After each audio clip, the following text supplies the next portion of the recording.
नमस्कार, आम्ही शेतकरी. आज मी हा व्हिडिओ खरंच गाईसाठी बनवत आहे. म्हणजे गाईची माहिती देणारा हा व्हिडिओ असेल काय. तर गाईचं बघा, हे गाईचं वशिंड. अगं थांब, हे बघा हे वशिंड. तर ह्या वशिंडावर सूर्याचे किरण पडले की दुधामध्ये सुवर्ण कण तयार होतात आणि हे आपल्या आरोग्याला खूप आयुर्वेदिक असं दूध बनतं. ह्या वशिंडावर जेव्हा सूर्याचे किरण पडतात तेव्हा सुवर्ण कण जे बनतात त्यामुळे दुधाचा कलर असा पिवळसर असतो. पूर्वी लोक काय म्हणायचे, हां गाईचं दूध पिवळं दिसतं, नको बाबा खायला. पण अशी ही गैरसमजूत होती बरं का लोकांच्यामध्ये. तर आता लोकांनी खरंच गाईच्या दुधाचं महत्त्व जाणून घेतलं पाहिजे आणि त्याविषयी त्यांना ती आतुरता वाटली पाहिजे. बाबा आपण गाय पाळली पाहिजे, गाईचं दूध खाल्लं पाहिजे. आपल्या पुढची पिढी जर चांगली आरोग्यदायी आणि सशक्त जर बनवायची असेल तर खरंच गाईचं दूध खाल्लं पाहिजे. दही, दूध, तूप, ताक हे सगळे पदार्थ अशा देशी खिलार गीर गाईच्या दुधापासून जे बनलेले पदार्थ आहेत ते खाल्ले पाहिजेत. आणि हे जे वशिंड आहे हे शंभू महादेवांचं हे प्रतीक म्हटलं तर चालेल बरं का.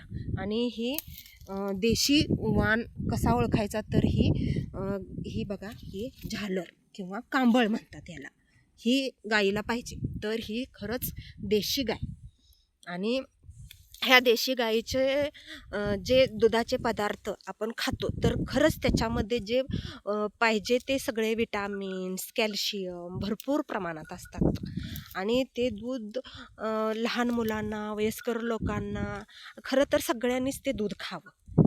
ते आरोग्याला खूप चांगलं आहे आणि लोक आजारी पडत नाहीत ते दूध खाल्ल्यामुळं. चांगले निरोगी राहतील हे लोकांना आता हळूहळू कळायला लागलं आहे आणि कळलं पाहिजे. ती काळाची गरज आहे आपली.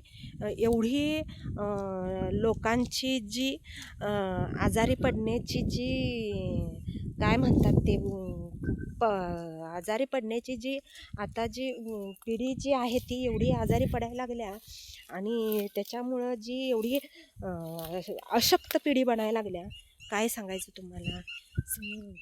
बघा किती लोक आजारी पडतात. घरात कोण ना कोण कायम नेहमी आजारी असतं.